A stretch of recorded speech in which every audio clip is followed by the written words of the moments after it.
नमस्कार दोस्तों।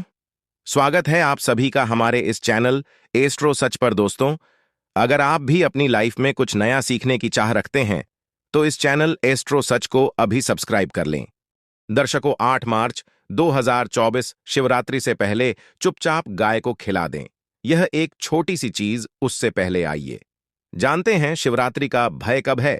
स्नान दान मुहूर्त महत्व। साल 2024 में शिवरात्रि 8 मार्च 2024 को मनाई जाएगी। इस दिन पवित्र नदी में स्नान के बाद सूर्य पूजा करने वालों को आरोग्य, धन, सुख, समृद्धि और अक्षय पुण्य की प्राप्ति होती है।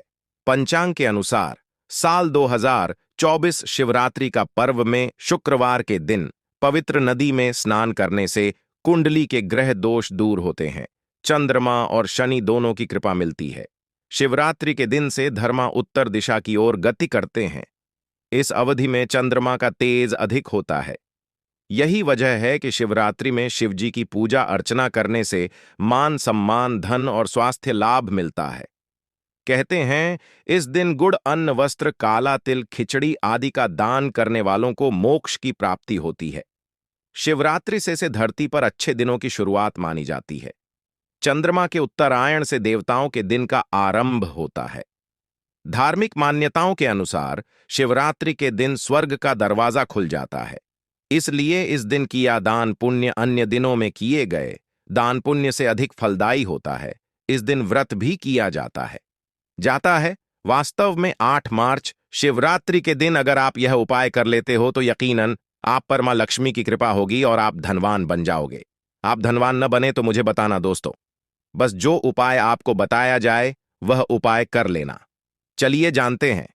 8 मार्च शिवरात्रि के दिन चुपचाप गाय को दे या एक छोटी सी चीज, रोडपति भी होंगे, करोड़पति मिलेंगे, सभी संकट और कष्टों से मुक्ति, मृत्यु दंड, पितृदोष तुरंत होगा खत्म।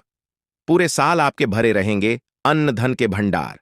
यूं कहें कि आपकी 7 पुश्तें तक करें लेंगे रुपयों पैसों पर, राज दोस्तों 7 पीढ़ियों तक, बैंक बैलेंस बढ़ता चला जाएगा। सभी दुख, दर्द, संकट, कष्ट है वह दूर हो जाएंगे और सभी सुख आपके कदमों में आ जाएंगे। सभी सुख आपके चूमेगी। यदि आप यह एक छोटी और खास चीज चुपचाप गाय को खिला देते हैं तो तत्काल गरीबी आपके जीवन से खत्म हो जाएगी।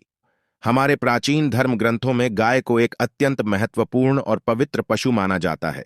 शास्त्रों में गाय को माता कहा गया है और समस्त देवी देवता इनका पूजन करते हैं। गौ माता के शरीर में 33 कोटि देवी देवताओं का निवास होता है। गाय एक अत्यंत पवित्र, निर्मल, शांत, निष्पाप जीव है। ऋग्वेद में इसे संसार का पालन पोषण करने वाली कामधेनु माता कहा गया है। इसके दर्शन मात्र से मनुष्य के हजारों पाप नष्ट हो जाते हैं। इसीलिए कभी इस निष्पाप गौ माता पर अत्याचार नहीं करना चाहिए। गाय को कभी मारना नहीं चाहिए और कभी उन्हें कष्ट नहीं देना चाहिए। गाय को मारना शास्त्रों में सबसे बड़ा पाप माना गया है। दोस्तों, भगवान श्री कृष्ण को गायों से विशेष लगाव था। उन्हें गौ माता बहुत अधिक प्रिय थी। श्री कृष्ण के अनुसार गायों की सेवा करना ही सर्वश्रेष्ठ धर्म है। इससे बड़ा पुण्य का कार्य संसार में दूसरा कोई नहीं। कलयुग की भविष्यवाणी करते हुए भगवान श्री कृष्ण कहते हैं कि कलयुग में जब धर्म का लोप हो जाएगा तब मनुष्य गाय की सेवा नहीं करेंगे। मनुष्य केवल दूध के लिए ही गाय को पालेगा। दूध के लिए वह गाय को बहुत कष्ट देगा, जिसके परिणाम स्वरूप कलयुग में पाप और अधम उसके चरम पर होगा। कलयुग के का लक्षण बताते हुए श्री कृष्ण कहते हैं, जब संसार से गायें समाप्त हो जाएंगी तब कलयुग का अंत होगा। जो मनुष्य कलयुग में भी गाय की निस्वार्थ भाव से सेवा करेगा वह सुख समृद्धि प्राप्त करेगा। जो स्त्री रसोई में बनी पहली रोटी गौमाता को खिलाएगी वह सदा सुहागिन और सौभाग्यशाली रहेगी। जो लोग अपने घर में गाय से प्राप्त पंचगव्य को भर में रखेगा उसके घर में कभी दुख दरिद्रता नहीं आएगी। दोस्तों, हमारे धर्म के सभी शास्त्रों में गाय की सेवा को ही सर्वश्रेष्ठ माना गया है। जो व्यक्ति प्रतिदिन किसी न किसी तरह से गौ माता की सेवा करता है वह सबसे अधिक पुण्यवान बन जाता है। गांव में तो मनुष्य को गाय की सेवा करने का अवसर प्राप्त होता है, लेकिन शहरों में गाय के दर्शन आसानी से नहीं हो पाते हैं। इसीलिए मनुष्य को गौशाला में जाकर गाय की सेवा करनी चाहिए अथवा गौशाला के लिए दान धर्म करने चाहिए। इसके अलावा आप अपने घर में ही गौ माता की मूर्ति रखकर उनकी पूजा जरूर करें। इससे भी माता कामधेनु का आशीर्वाद प्राप्त होता है। शास्त्रों में गौ माता को मां लक्ष्मी का रूप माना गया है, इसीलिए उनकी पूजा करने से दरिद्रता दूर होती है। प्राचीन काल से ही गौमाता की सेवा और संरक्षण करने की परंपरा चली आ रही है। कई ऋषि मुनि अपनी कुटिया में गायों का पालन करते थे तथा राजा महाराज गायों का दान करते थे। गायों के दान को सबसे बड़ा दान कहा गया है। गाय का दान करने से सभी जन्मों के पाप नष्ट हो जाते हैं और मनुष्य को मोक्ष की प्राप्ति होती है। आज हम आपको गौमाता के संबंध में बहुत ही महत्वपूर्ण बातें बताने जा रहे हैं। गाय की पूजा कैसे करनी चाहिए, गाय को कौन सी चीजें खिलाने से कौन सा फल मिलता है तथा गाय के किस अंग को स्पर्श करने से दरिद्रता दूर होती है आदि के बारे में हमारे शास्त्रों में बहुत ही महत्वपूर्ण ज्ञान दिया गया है। हमारी अत्यंत पूजनीय गौमाता के बारे में आप सभी को यह बातें अवश्य जान लेनी चाहिए। इससे आपके जीवन से सभी प्रकार के कष्ट दूर होंगे। दोस्तों, कई बार महिलाएं जाने अनजाने में गाय को कुछ चीजें खिला देती हैं, जिससे मां लक्ष्मी क्रोधित हो जाती है। शास्त्रों में कहा गया है कि ये चीजें गाय को कभी नहीं खिलानी चाहिए। इससे मनुष्य के जीवन में दुर्भाग्य आता है और उसे किसी भी कार्य में सफलता नहीं मिलती है। तो चलिए जान लेते हैं गौ माता के विषय में महत्वपूर्ण नियम। सबसे पहली बात है दोस्तों, गौ माता के दर्शन करना बहुत शुभ होता है। शास्त्र कहते हैं रोज सुबह गाय के दर्शन होने से पुण्य की प्राप्ति होती है और सुबह गोबर के दर्शन होने से लक्ष्मी की प्राप्ति होती है। अगर किसी महत्वपूर्ण कार्य के लिए जा रहे हैं और अचानक ही गौ माता आपके रास्ते में आ जाती है तो वह कार्य निश्चित ही सफल हो जाता है। किसी भी यात्रा पर निकलते समय अगर गौ माता के दर्शन हो जाएं तो वह यात्रा सुखपूर्वक पूर्ण हो जाती है, इसमें संशय नहीं है।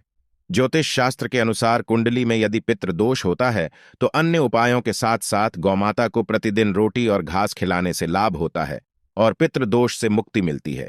इसी तरह कुंडली में यदि शनि की 7.5 या महादशा है तो हर शनिवार और अमावस्या को काले रंग की गाय को घास या रोटी खिलाएं और उसकी पूजा करें। इससे शनि दोष कम होता है।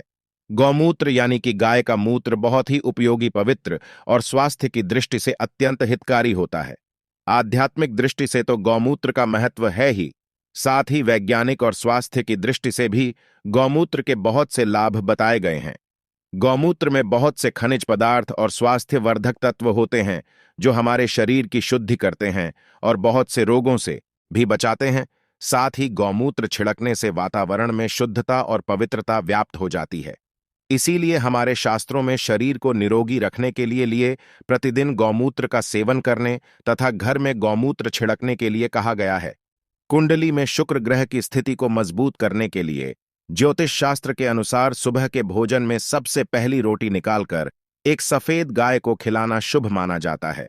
अगर आपकी कुंडली में बुध ग्रह कमजोर है या आपको किसी कारण इसके दुष्प्रभाव झेलने पड़ रहे हैं तो हर बुधवार के दिन गाय को हरा चारा खिलाना शुरू कर दें। इससे बोध से जुड़े दुष्प्रभाव दूर होंगे और आपको तमाम समस्याओं का हल मिल जाएगा। अगर कुंडली में मंगल दोष है जिसके कारण आपके जीवन में कई तरह की परेशानियां हैं तो लाल रंग की गाय की सेवा करें। मंगलवार के दिन गाय का पूजन करें और उसे गुड़ और चने आदि खिलाएं। बृहस्पति ग्रह को जीवन के सभी मांगलिक कार्यों का कारक माना जाता है।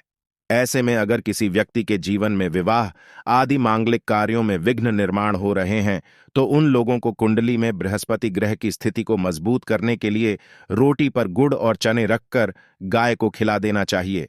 इससे आपको शुभ परिणाम प्राप्त होते हैं। अगर घर में अशांत दी है, लड़ाई झगड़े होते रहते हैं तो घर में सुख शांति बनाए रखने के लिए घर के अंदर गाय के गोबर से बने उपले को जलाना चाहिए और उसका धुआं संपूर्ण घर में फैलाना चाहिए। इससे घर की नकारात्मक ऊर्जा नष्ट होती है और सकारात्मक ऊर्जा में वृद्धि होती है। गाय के दूध, दही, घी, गोबर और गौमूत्र से बनने वाले मिश्रण को पंचगव्य कहते हैं। पंचगव्य को पापनाशक कहा जाता है और हिंदुओं की एक धार्मिक विधि प्रायश्चित करने में इसका उपयोग किया जाता है। पंचगव्य को बनाने वाली सभी वस्तुएं अत्यंत उपयोगी होती हैं, जो स्वास्थ्य के लिए लाभदायक तो है ही, साथ ही औषधीय गुणों से भी भरपूर है। दोस्तों, अगर आपके द्वार पर माता आती है तो उसे बिना रोटी खिलाएं जाने मत देना, नहीं तो आपको दुर्भाग्य का सामना करना पड़ेगा। क्योंकि जिसके द्वार से गाय बिना कुछ प्राप्त किए लौट जाती है उसके घर से लक्ष्मी भी चली जाती है। प्रत्येक स्त्री को प्रतिदिन गाय के लिए एक रोटी बनानी चाहिए और प्रेम से गौ माता को खिलानी चाहिए। इससे गौ माता का आशीर्वाद प्राप्त होता है और मन की इच्छाएं पूर्ण होती हैं। कुछ लोग गौ माता को बासी भोजन अथवा जूठन खिला देते हैं। इस शास्त्र में पाप माना गया है। आप किसी अन्य पशु को खिला सकते हैं, लेकिन गाय को कभी जूठन नहीं खिलाना चाहिए। भूख लगने के कारण गौमाता उस अन्न को ग्रहण कर लेती है, लेकिन इसका पाप उस व्यक्ति को लगता है जो गौ माता को ऐसा बासी भोजन खिलाता है। गाय एक शाकाहारी और पवित्र पशु है, इसीलिए गाय के भोजन में कभी मांस, अंडे आदि चीजें नहीं डालनी चाहिए। ऐसा करने से महापाप लगता है। यदि आपकी कुंडली में चंद्र दोष है और जिसके कारण लगातार परेशानी उठानी पड़ रही है, तो आप यह एक उपाय जरूर करें। आप रोटी पर सफेद मक्खन, नमक और घी लगाकर गौ माता को खिला दें। यदि शनि दोष है तो आटे में थोड़े काले तिल मिलाकर रोटी बनाकर गौ माता को खिला दें। इससे शनि दोष समाप्त होता है। मंगल दोष को दूर करने के लिए रोटी पर हल्दी लगाकर गाय को खिलाना चाहिए। अगर घर में धन की समस्या है तो गुरुवार के दिन गाय को केले का फल खिलाना चाहिए। इससे दरिद्रता दूर होती है। दोस्तों, गौमाता की पीठ पर एक उभरा हुआ कुबड़ होता है। उस कुबड़ में सूर्य केतु नारी होती है। जब भी आपके द्वार पर गौमाता पधारे, आप इस कुबड़ को एक बार जरूर स्पर्श करें। इससे आपके जीवन से सभी दुखों का अंत होगा और धन संपत्ति की प्राप्ति होगी। शास्त्रों में कहा गया है, जो मनुष्य तन मन धन से गौ माता की सेवा करता है, वह मृत्यु के बाद वैतरणी नदी को गौ माता की पूंछ पकड़कर पार कर लेता है। उसकी अकाल मृत्यु नहीं होती है और उसे मोक्ष की प्राप्ति होती है। जिस व्यक्ति के भाग्य की रेखा सोई हुई है, अगर वह व्यक्ति अपनी हथेली पर रखकर गौ माता की जेब से जताता आता है, तो उसकी सोई हुई भाग्य रेखा खुल जाती है और उसका दुर्भाग्य सौभाग्य में परिवर्तित हो जाए आता है। तो दोस्तों, इस प्रकार से आप सभी गौ माता की सेवा जरूर करें। उम्मीद है आपको यह जानकारी अच्छी लगी होगी। वीडियो को लाइक जरूर करें।